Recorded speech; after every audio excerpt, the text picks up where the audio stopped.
Welcome back to the City Podcast, the Stay in True to Yourself podcast.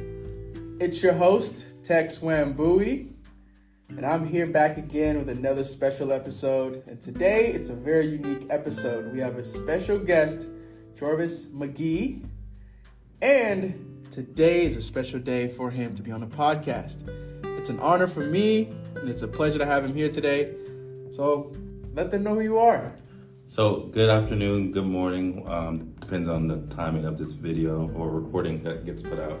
My name is Jorvis McGee. I'm a proud doctoral student at the illustrious Clark Atlanta University. I'm originally from Texas, and I'm excited to be a part of your podcast. And when I found out that you do podcasts, I was intrigued and was really looking forward to an opportunity to be a part of it. So, excited to be here. Well, it's a pleasure. This is a city platform. The whole goal is to improve and facilitate the necessary discussions of how to value the self within the community. And it's inspiring also to know that you heard about this somewhere. So something is definitely working out there. So you told us about who you are, your name, where you're from. Now, can you expand more about who is Jorvis? Oh, Jorvis. Say it correct. I'm going to try to make sure I say it correctly the whole episode. It's okay. You will hear Jorvis or Jarvis, but it is Jorvis. But I originally changed that. My mom used to call me, I believe, Jorvis when I was in trouble. And so obviously she called me by my name. So I changed to Jarvis with an A. But you are correct. It is Jorvis McGee. So I'm a first-generation college student. First in my family to go to college. First one to graduate with my undergraduate degree. My aunt finished her undergraduate and then went to get her master's. So I was the first one to graduate with my master's at a public institution. So always had dreams and goals to, go challenge and take on the tasks that the world has to offer. My grandma and grandpa. My grandpa is my pastor, so I am a grandson of a pastor, and so I love taking the opportunities to be a part of any type of opportunities to connect and tell my story. So again, I said earlier, I'm from Texas, so Bryan College Station to be exact. It used to be a little small town called Welborn, Texas, but College Station annexed it. The area where I grew up would have been Welborn, but now it's College Station. So it's okay. So that's pretty much what it is in regards to who I am, where I'm from, and what I came to do. My goal is to hopefully graduate with my doctorate, higher education leadership, where I can pursue my career of working in policy or becoming a university president. Wow. That is inspiring to hear, and I definitely resonate with the first part you said about being a first-generation college student, because I am too. I was born and raised in Kenya. My mother decided to come here, and she pursued working, and she told me, this is a land of opportunity, and I took the opportunity of taking education right now, and I'm getting my master's right now. Potentially maybe getting a PhD after somebody can tell me there's no nights where I have to cry, because right now that's the only thing I'm fearing. I think it's going to be plenty of nights of crying. I don't think I've had enough of those as grad school as well. So. I haven't had a night of crying, but once you get one of the cool things about, and I'm pretty sure we'll go into this, being a part of a doctoral program, one of the things that I had the pleasure of being a part of is the Professional Doctoral Network, which is the first doctoral student-led organization in the history of CAU.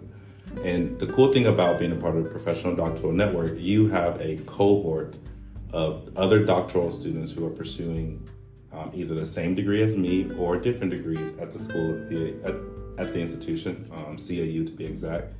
And it's a great opportunity for us to come together and network with each other, but also hold each other accountable.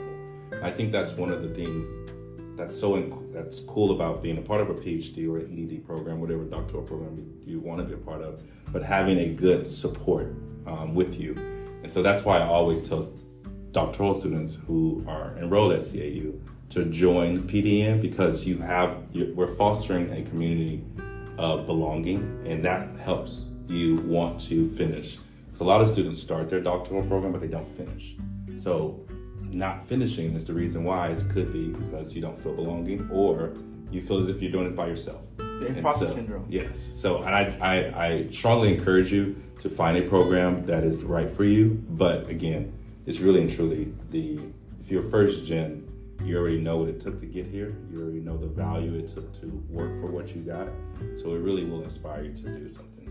Well, think about it, I was a recruiter in my past life. I can definitely sense it. I'm thinking about it. And that's I really appreciate that, because that is something a lot of people need to hear, is the aspect of being able to understand the community and the support system you have in anything that you do. So now, just a little bit more about yourself. Can you share any formative experiences that have shaped who you are today, either from like childhood? You mentioned your family background and your upbringings. But is there like any formative experience that you've had that you're like, wow, that really shaped who I am today?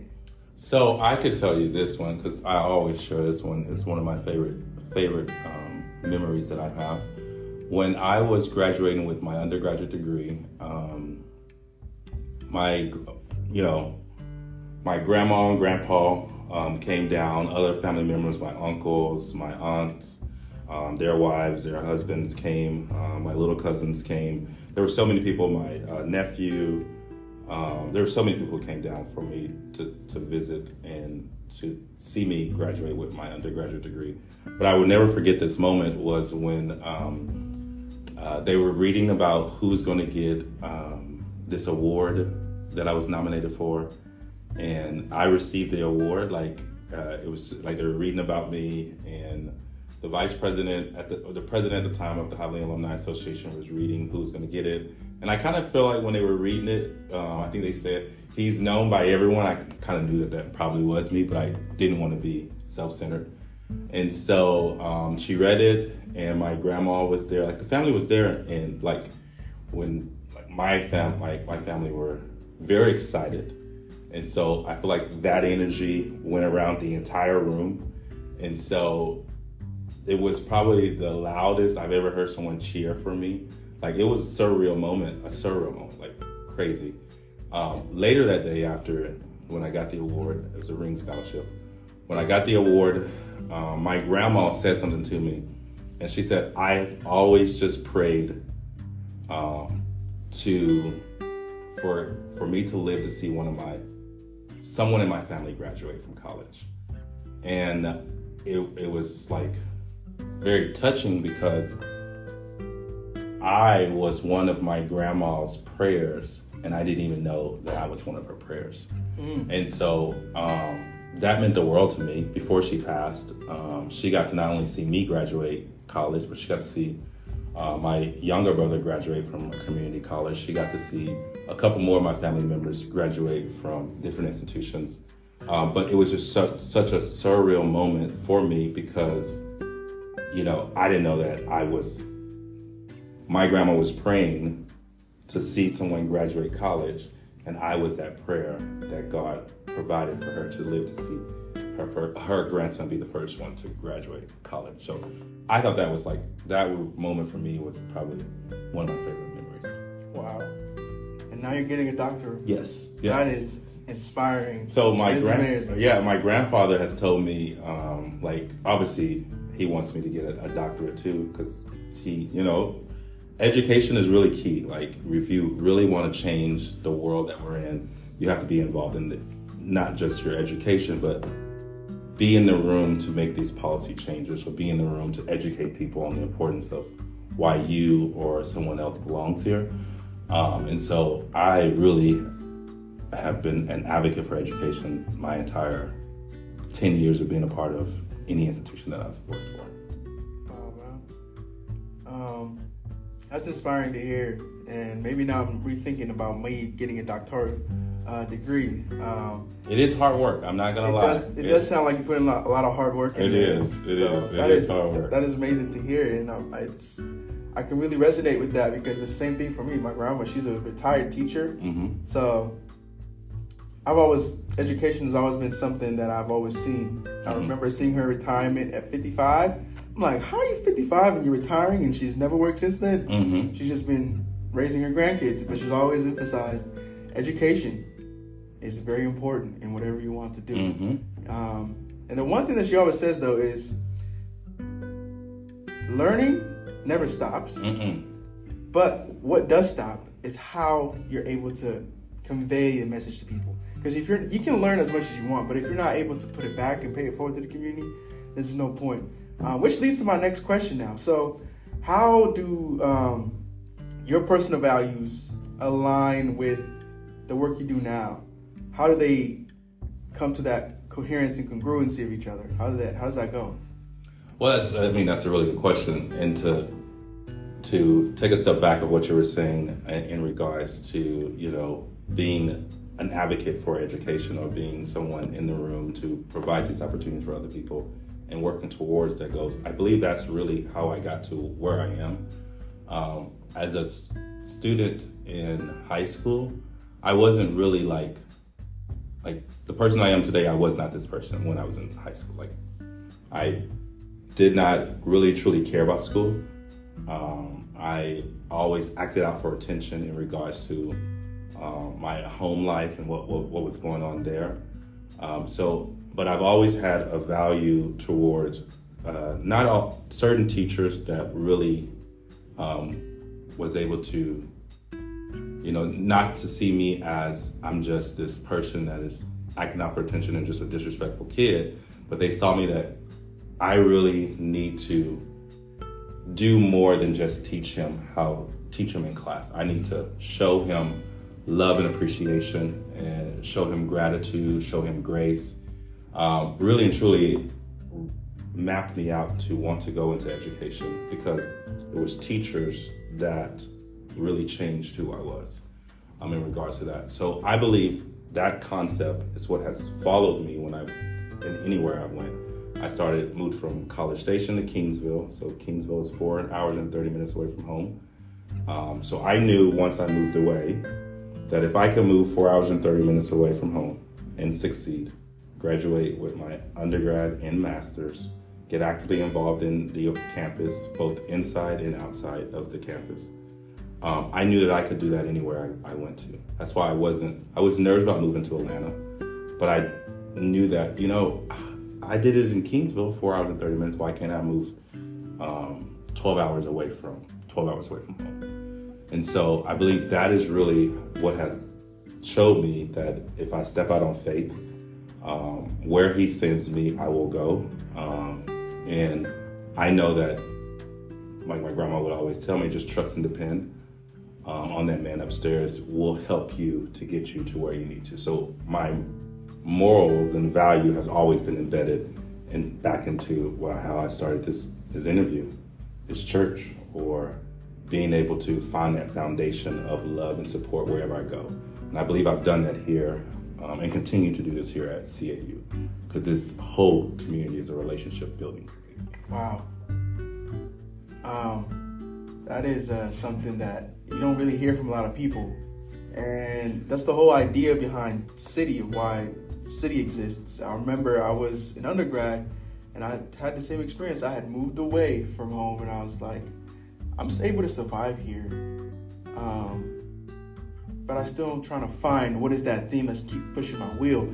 So one day I was like, I have to value the aspect of what is it that I enjoy to give out to the world. And that's how I came up with City, actually, to stay true to yourself. And you sharing that and your personal values and how they align with the work you do, it's very similar to me as well. And I've had some few people actually who were as guests on this podcast, where the aspect of taking a risk is very, very resonating. I took a risk to come to CAU. I don't know how far it is, maybe 3,000 miles away from California and millions of miles away from Kenya. So I definitely can see the success and the growth that you're aspiring to get. Now, this next part is now kind of need you to flex now. Okay. You've taken these risks. You've taken that leap of faith and trusted your gut and just, gone by your faith. Now, what would you say is your biggest accomplishment in life? And explain why that is. So I would say I have many accomplishments that I am super proud of. I always go to this one. I was elected the first African American president of a predominantly white organization, white fraternity, Sigma Chi International Fraternity. Oh, really? At at Texas A&M University Kingsville. When I was elected, our chapter was in a different state where, things had to change and things need to be different in regards to that. So one of the things that the International Fraternity gives is a Peterson. The Peterson is a blue and a Peterson gold. It's the highest award that you can get as a chapter. And we got a blue, Peterson blue. I don't think our chapters ever received a Peterson gold. You have to get like near a perfect score to get a Peterson gold. But we received that, and that was the last time we received that was probably, 10 to 15 years before. Brothers who listen to this, if I'm incorrect on that number, it was many years before that the last time they received it. Wow. So that was really and truly one of my proudest moments because, again, first gen college student, joining an organization, joining a fraternity, and then going there and changing that organization, recruiting some of the most successful brothers that we have today from that organization, who are alums of the organization. Still have a great relationship with all of them, but it was really and truly, that was probably one of my most proudest moments in regards to that. Wow. What challenges did you face while, achieving that accomplishment? Well, the challenges were truly the ideal of what the organization direction they wanted to go in. I believe we had great ideas, but we really didn't truly, we just lacked the motives to get them done. And so one of me being the president, I really just came in, was like, okay, we're saying that we're the best, but I don't see that we're the best. So shift the direction. Yeah. If we want to claim this title of being the best organization, being the best fraternity at this campus, then we need to show that. So that means we need to be active, not just inside the organization, but we need to be active on campus. So we need student leaders throughout. And at one point, when I was a part of the organization, active, we had student leaders everywhere. In the chemistry department, we had students. In the engineering department, we had student leaders there. I think Sharam got Engineer of the Year.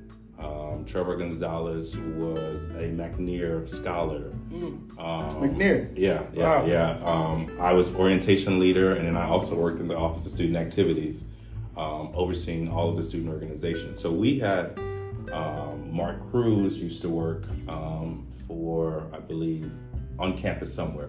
So we had student leaders all throughout campus, and we really showed that we were the best because of what we were producing and what type of guys we were recruiting to join the organization. Wow, that is a true testament of what it takes to have leadership abilities. Now, what lessons did you learn from that, and how do you use those lessons now in anything that you do? So the lessons I learned from those, that was one of the things that I probably would say that the biggest lesson was to enjoy and have fun. I believe since I was so adamant about where I wanted the organization to be, my pledge brother probably would tell me that I lost sight on the fun side of the organization, because one thing I challenged myself with was I didn't know how to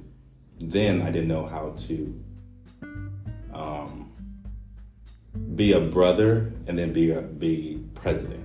So for instance, outside of the chapter meetings, it was really and truly for me to be a brother. I needed to build that relationship, develop with our brothers to make sure they always felt welcome. When you didn't do your job at the chapter meeting, I left the chapter meeting still upset with you not doing your job. So I personally didn't want to, literally, I would leave the chapter meeting still upset, because in order to be the best and to produce the best results, you have to do your job. And it really bugs me to this day when people are elected in positions and they don't fulfill their promise, because you knew the roles and responsibilities that you were taking on. But at the time, I didn't know how to do that. Now I can do it, like as being professional doctoral network president. I know how to, okay, well, you didn't do it? Okay, cool. So let's just keep moving along. If you need help, let me know. If not, I can do it myself. So that's one of the lessons I've learned, how to be a better, in this space, be a better brother or friend to people or leader to members of any organization I'm a part of. Yeah. Wow, that's something I definitely would appreciate if I heard more from people, when they could actually critically assess how they could have been better. Because that's something for me, myself, I would say I am very hard on myself. Very, very hard on myself. Like you'll never hear me saying good job to myself or saying, oh, I'm always just like, go, autopilot mode.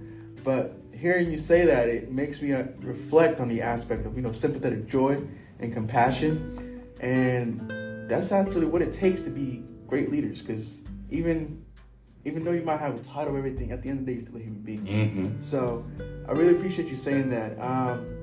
Now, transitions to the next part, which is now, why do you feel you are different from anybody else? Like, what do you see as your unique factor? What makes you your unicorn to you? So we had an event yesterday. So, all month long, by the way, it's graduate appreciation month of April. Yeah. So the GRC is hosting a lot of events. There was an event yesterday. Yeah. Yes. You didn't come, but I was in that area. I had some errands to run, but yeah.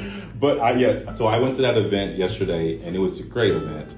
The committee has put together great events for the graduates here at CAU, and so I think what makes me unique in a lot of my roles is that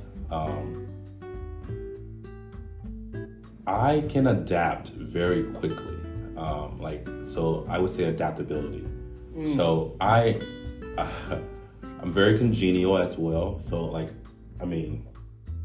this is what our third time meeting, and we're already setting up and having an interview. So it's really and truly I have that skill where I can meet anyone where they're at and I can have a conversation with them. Mm-hmm. And a lot of people don't have that, or they don't, I'm not, and when I say meet anyone, I could just go and walk up and talk to the president and just have a conversation with him and then come back and talk to, a senior in high school who's talking about going to college. I can find anything to have a conversation because I enjoy that part. I'm very, I have a very curiosity mindset. I want to learn and I want to continue to grow. So I'm going to do whatever I can to continue to learn and to grow. Because something that you could be sharing to me, I may not need it, but I can probably find someone oh, hey, this Tex does interviews. I think you'd be a great person to be on that. I'm really, truly enjoy making those connections and putting people together. So yeah. Wow. That is a true ideal of actually what a city is about. It's about the whole aspect of yourself and how the self is a center to the community. Yeah. Because they always say help yourself first before you help others. But the aspect of being adaptable, I remember actually when I was applying to colleges, I wanted to go play soccer. I got the opportunity to do that, but there was one thing, I had an essay to write. And I wrote about how I wanted to learn to be adaptable. Some schools was we really like your essay, but we want to see how you're adaptable. But I was telling them I want to learn how to be adaptable. And I would say I give big credit to my alma mater, UC Davis. They taught me the ability to be able to function in any environment. You would see me here 1 hour, the next hour you see me here, next hour I'm here, next hour I'm there, going to different countries, going to different states. And that aspect of adaptability has definitely pushed me to have that ability to change myself first and improve myself, but how I can now spread that among the people.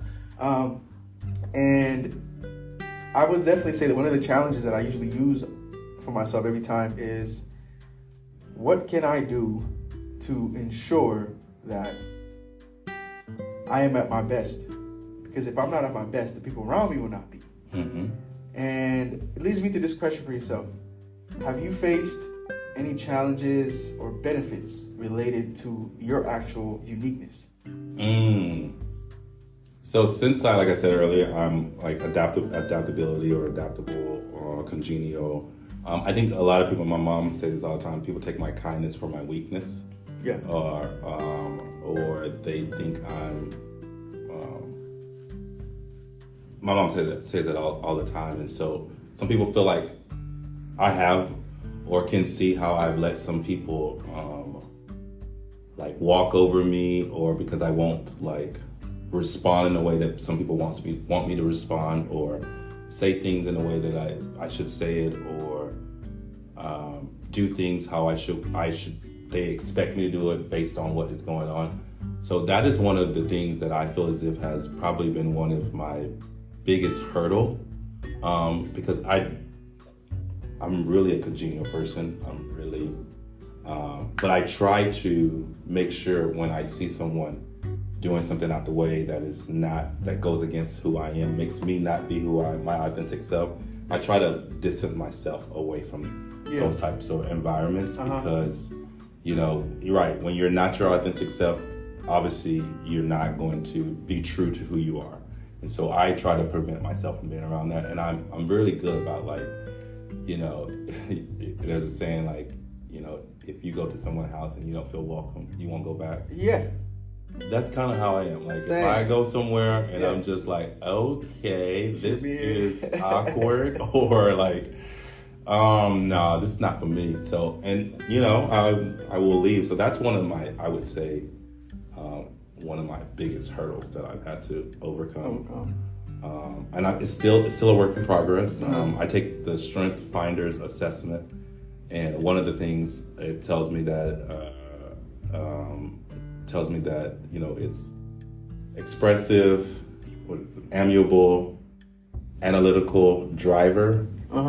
People see me as expressive, and I finally have, there's nothing wrong with being expressive. Yeah. That's just who I am. I really appreciate the fact of bringing up that strength finder. I feel like a lot of people should take that test at a younger age, and as they get older, to kind of see their progression of their personality, and to assess the environments they've been around, because those things definitely do impact how you react to things, how you approach things. And I can definitely see that for myself. Like, from when I was in high school to undergrad to now, it's a whole complete, I don't want to say it's a linear progression, but there's parabolas in this progression. There is ups and downs, but there's still that constant linear progression of where I'm striving for improvement, which is something that I think everybody should aim for. So you bring up a really good point. I believe in any type of assessment that helps us to understand and know how we can grow with each other, or know how to work with each other. So one of the things that we did is I do strength finders through my job, Sigma Chi International Fraternity, but there's a True Colors one that we did since I was a freshman in college. I did the True Colors one. I actually have brought that one to PDN, Professional Doctoral Network, and we do that with our exec boards. So we can know everyone's true colors. Like, I'm an orange, so I'm pretty, like, I can come across as just being blunt, but it's not me trying to hurt your feelings. It's just how orange tastes. Yes. Yeah. And then, we have blues that you have to think about what you have to think about before you're talking. Like, okay, maybe as an orange, I shouldn't say it like this. Let me say it in a different way. It's not that I'm changing who I am. I'm just meeting, again, like I said earlier, who I am. I'm meeting them where they're at, and then I am working together to get the problem solved. Yeah. It's definitely, I need to do that again. I feel like I did that once, but I haven't done it in a while. Yeah, I do it. We do it literally every semester. We have done that here in PDN. Oh, wow. It's pretty cool. Yeah. So now, let's transition now to kind of more the deeper introspective stuff. Would you say you understand the essence of your own existence? Mm-hmm. Can you share why, or any realizations that have contributed to that understanding? Could you provide me with more of what you're trying to? Like, do you feel like you know what your purpose is? Oh, so I feel like I do know what my purpose is, and I kind of sound like I don't, but I feel like my purpose here is to be I'm gonna be honest with you, just to be a change agent. Like, it's to really and truly, like, I've always had this idea that, through research and having conversation with any of my professors, I've always had the idea of, like, perfect example, the policy is what has divided us. Like, there's policies that have been put in place that has divided us to think the way that we think, and has divided how things are broken out into who gets this amount of money for funding, who gets this amount of money for funding in regards to that. PWI, HBCUs, HSI, the systems that have been placed in with regards to the policies is what affects the average person. It affects you and I, regardless of where you're at in your life. And so, me being a change agent, I really want to do the research and then make policy recommendations to make changes so that you and I can have a fair chance at what we call life. Wow. My follow-up question to that is, what advice do you have? Because it sounds like you know what your call is. Do you have any advice for people who are out there maybe seeking for their own purpose of what their essence is? What advice would you say to them? Well, the advice I would give them is, I would say first you need to know who you are, like, really and truly. So if that means taking an assessment, get with someone who you trust, or look up some recommendations for some assessments that are free, and use those assessments and see if this is truly who you are. Because, you have to be true in these assessments. That's every person every facilitator of any of these strength finders, true colors. I think Marcus on campus always tells me that, like, you really and truly need to be true to yourself when doing these. And then when you do the assessment, you see what it is. Like, okay, I am a expressive. So what is the qualities and the traits of an expressive? So I can know myself better. And so now when I am going into a situation, I know how I'm going to respond to what is about to happen, or I know how I'm going to address this.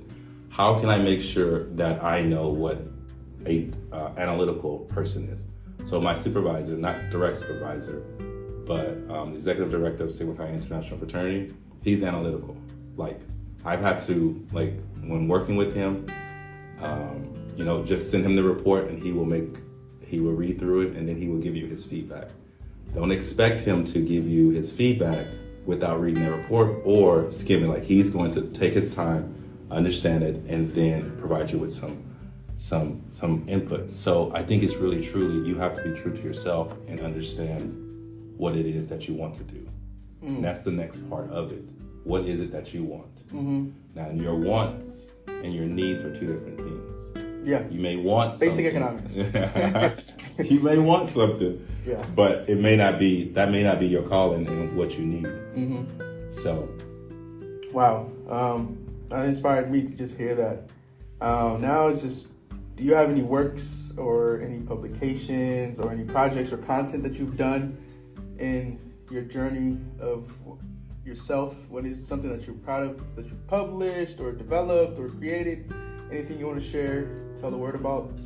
Or any upcoming things? Project HBCU, we're doing that one, by the way, just let y'all know. Yes, Project HBCU is coming up. Yeah, Project HBCU, I am the director of strategic planning. And that was a great opportunity that I got to work with, our current graduate president, Cameron Lawrence. My classmate. Which, again, she is Beyonce just used the term when she was accepting her speech as an innovator. And Cameron coins herself as one too, and she really is, but she really has a way of putting the correct people in the room. Like, her board and directors are all essential people that can bring something to the table. She is a guest on this podcast. Yes. I did listen to her too as well. So when I was the vice president of the Homily Alumni Association at Texas A&M University Kingsville, some of the things that we just developed and worked on was pretty much making sure that we were getting our alums to be more connected in the organization. So that's some of the things that I take pride in of being a part of that. I was the youngest elected member to serve. But since then, there's been other younger alumni who's gotten into different roles that I had hoped to accomplish. But again, vice president was good enough for me at the time, and that's all I would say at that point in my opportunity of being on that board. That's where I could get to.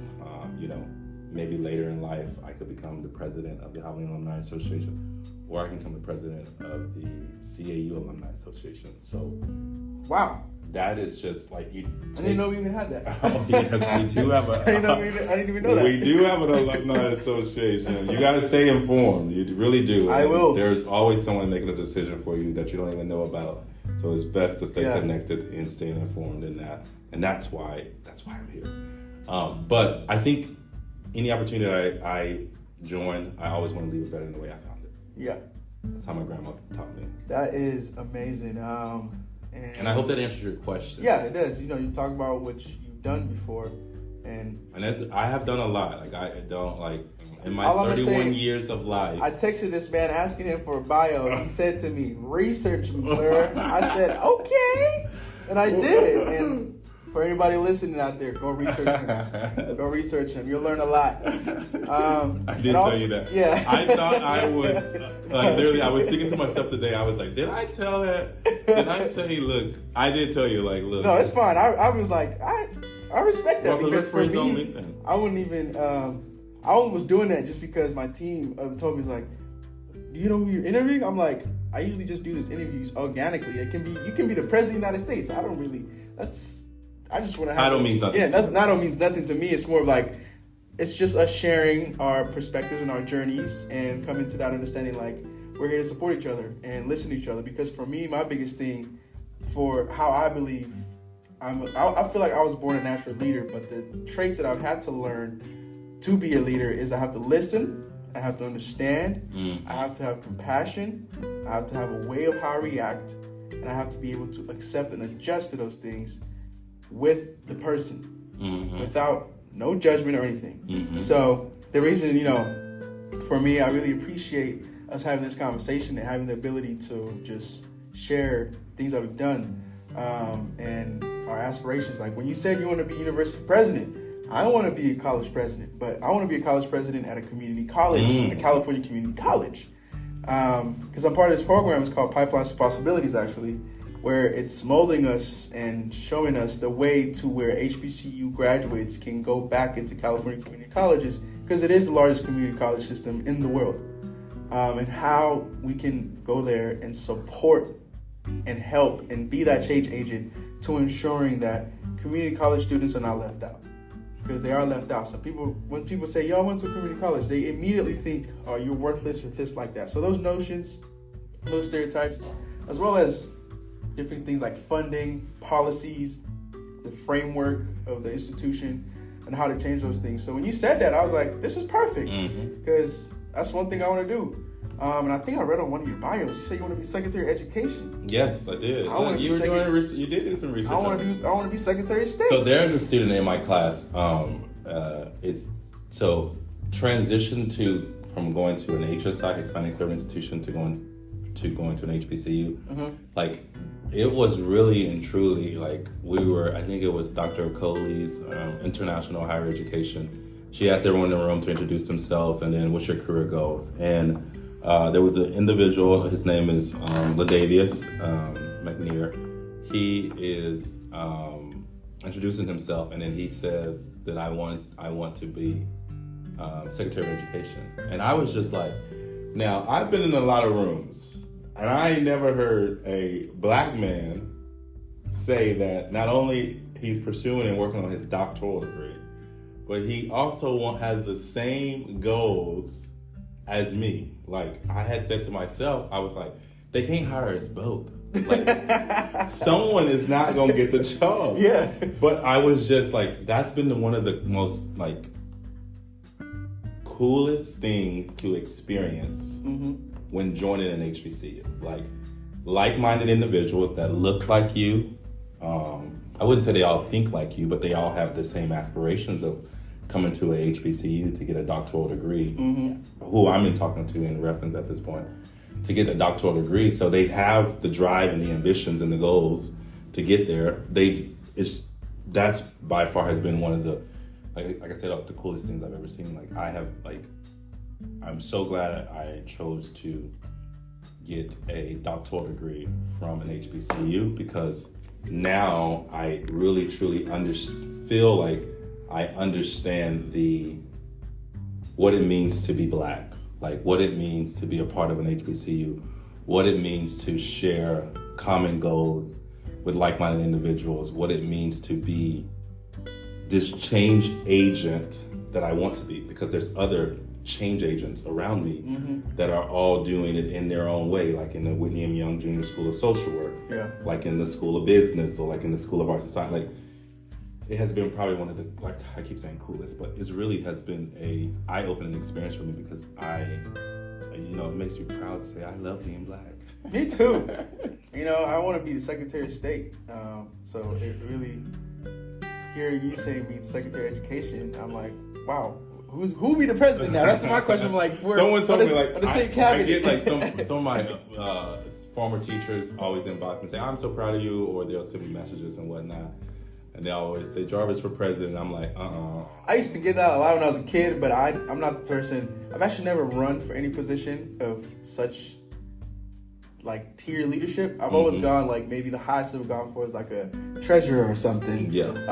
Because I'm a numbers guy, so I like to be on the numbers side, and I like to travel, things that allow me to have flexibility. So I can definitely say, if you become president, I can see you being a university president. And it's really amazing to know that. So now, kind of like, introspect. Let's have a little reflection here. How would you describe yourself, though, in 3 words?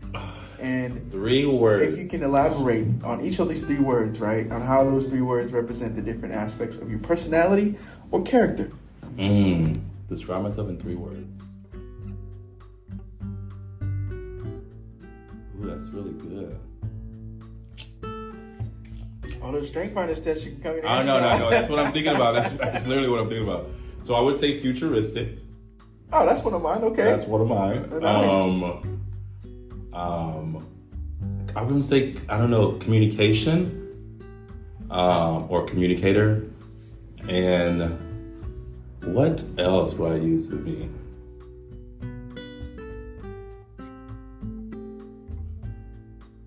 Man, I would say leader. Leader. Okay. Now, elaborate on one of those 3 words. So futuristic, I am always thinking about what's next. Okay. So when I was applying to go to CAU, this is like a real story. Like, all of my stories have been real, but like when I was applying to CAU, I was going through the website and I was looking like, okay, cool, they have Mr. and Mrs. CAU, and I didn't even know. I still don't understand what that is myself. But they are great. They are really great people. Okay. I'm very close with them because obviously I'm the current graduate secretary, and so I have to work with them. They both sit on our executive board for undergraduate and graduate SGA. So really great individual students here at CAU. But I had my goals to, like, I can't wait to get there. I'm going to run for that, and then I found out you can only be undergrad to do that. But I was already thinking about how I was going to plant my foot on the ground, like how I'm going to make an impact when it gets to being like futuristic. So to now, I launching a campaign to run for graduate president, and so really and truly being like having that idea of like, okay, this is what I want to do. Let's go here. Like, if I want to be a university president, I need to get my doctorate. If I want to do this, I need to do this. Like, it's like always preparing for what's next to get me to where I need to go. Communication, I have an undergraduate degree in communication. I have a master's in education, content and communication. I've told you that I used to have my own radio show called The Lounge, so I love talking. I'm very talkative. Same. So, I really and truly enjoy having conversations, because you really and truly learn a lot just by a conversation. And then my third one was, so that sums up what communication means, or why I selected that one. And I would say I am a leader. And I believe when you were talking about the highest role that you've ran for was to treasure, because you knew that that's what you wanted. Like, that is what you brought to the table. When I join anything, I know I can bring the value of being a leader. Like, I know I can bring the value of organize the people to doing what they need to do. And being the person, if I need to like address something or have a conversation with someone, I'm going to be that person to do that. So that's the reason why I use those three words, because I believe those words have continued to be something that I think about, or I challenge myself to make sure I'm upholding those tasks that comes with those words. Okay, you see, you mentioned something really important in there, but we'll get back to that. But before we get to that, I want to ask you, so there's this thing on the City podcast. Start off in the beginning, but I've kind of more now. I used to be the one that would classify the person based upon what they tell me, and I'll put it on the website and everything. But website's still under construction and everything right now. It's more rebranding phase. But I want you now to answer: are you a developer or a pursuer?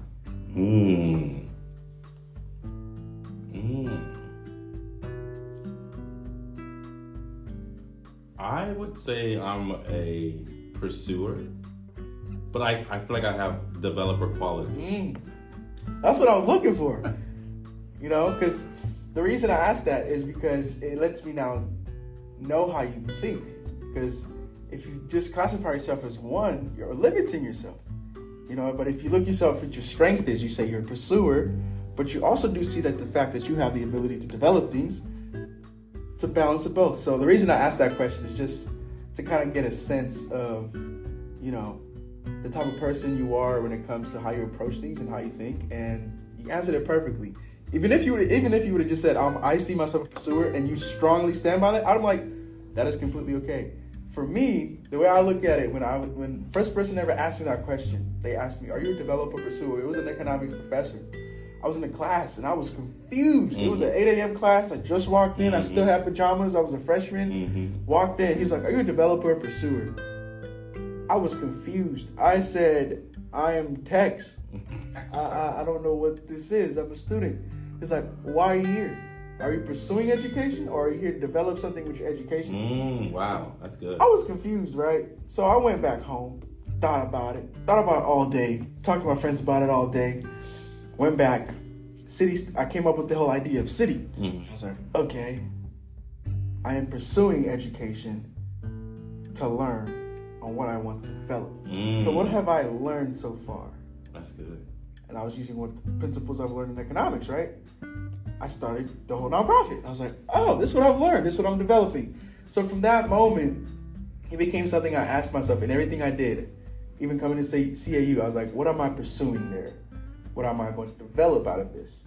And that is where that question comes up from. It relates back to the whole idea of staying true to yourself, is that you have to, you know, for me, I see it as it's very important to first see what is your why, right? Because everybody says, what is your why? Start with your why. But your why also has the how, when, what, all those things around it. And how do you expand that? That's the developing aspect of it. So that's, for me, I used to answer that question as just saying, I'm only a pursuer. I'm only trying to learn. But it came to a point where I realized I have too much information, but I'm trying to see how to use it. So the developer aspect of me so far has become more in tune. I've refined it. It's much more better. And I definitely appreciate you saying that. Now, how do you balance, though, being both? Well, so I say that because in which role am I supposed to be? So when I'm the president of Professional Doctoral Network, I am there to develop the organization. Like, that is what my mission and goals of it. I need to make sure this organization stays sustainable, and I need to make sure it is going to be next to be passed on to the next members. As we have our president-elect, vice president-elect, recording secretary-elect, and we have our treasurer-elect. And now I'm going to be taking the role of a past president on the exec board. Now I'm a pursuer. I am here to listen to what the next executive board have, and whatever you need me to do, I can go pursue and get to. Okay. That is you. Now it's your turn to develop the organization and let me, you know. You mentioned that you're running a campaign. I am. What is this campaign that you're running? Because now I'm intrigued. I am. So I am running for the 36th Graduate Student Government Association president. Wow. I'm running on a campaign of Unite. Unite comes from, I was a research fellow with the UNCF, United Negro College Fund, through Southern Education Foundation. They got me that opportunity. And so the reason why I bring up UNCF, because, UNCF oversees 37 HBCUs, private, of course. And they put together this conference called Unite. And the goal of that conference is to get like-minded individuals from senior level all the way up to the president and all the way down to just students, faculty, all in one room or at the conference, sharing ideas to better the development of our HBCUs. So that's where the term Unite comes from, is because of how I plan to unite our 574 graduate students all together and make sure that what it is that we need to do, this is what we need to do. So for me, U stands for uniting, N stands for nurturing, I stands for implementing, T stands for teamwork, and E stands for elevating. So that's where it comes from, and that's what I want to do. That my goal as the president is to unite us all together, because we all have and I believe it came from PDN, putting all of the doctoral students underneath one organization and fostering that way of us to communicate with each other. It's really cool to have all of the schools represented on a call that has a doctoral program at the institution, because now we know what School of Arts and Science is doing, and we can take that and bring it over to the School of Education. Wow. And the School of Education knows what the Whitney M. Young Junior School of Social Work is doing. We can go over there and work with them and foster that community of connection and break down the barriers that you are here alone. Because we have to develop that teamwork atmosphere so we can continue to foster in students to want to graduate from CAU. Provost Gilbert has, who I truly admire and want nothing but success for her. Her goal, the institutional goal, is to have more graduate students. I think it's 20%, 80-20. And I think we're currently at, 18%, 17%. So, I could be wrong on those. But again, we want to continue to grow. Well, how can we grow? Well, we have to unite and make sure that what we are sharing, our graduate students are sharing, is the best information that we can share to make sure other graduate students want to come here. And by we doing that, we need to make sure that whatever is not working already, that needs to be fixed. Because what's the point of bringing in more graduate students if the current graduate students have the same issues that the incoming graduate students are going to have? So my goal, again, is to unite us and put us all on one accord and move us forward together as one. Wow, Unite. 36th Student Government Association President Campaign. Wow, y'all heard it first here on the City Podcast. So for all the CAU students listening, this is your opportunity to, if you see future President Jorvis McGee, come on, say hi to him. Make sure y'all vote for him. And as we come to an end here on the City Podcast, we have two last questions we usually ask. On a scale of 1 to 10, how committed will you be to City, which is SITTY, which stands for Stay True to Yourself? How committed are you for yourself into that lifestyle? Oh, 10. I'm committed. I'm committed. I really enjoy it. I guarantee If you will have me, I will be back on your podcast. Like again, Oh, yeah. I love this. Like I love this. You know, we could do a podcast after the elections. Like Perfect.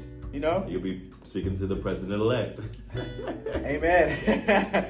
Last question.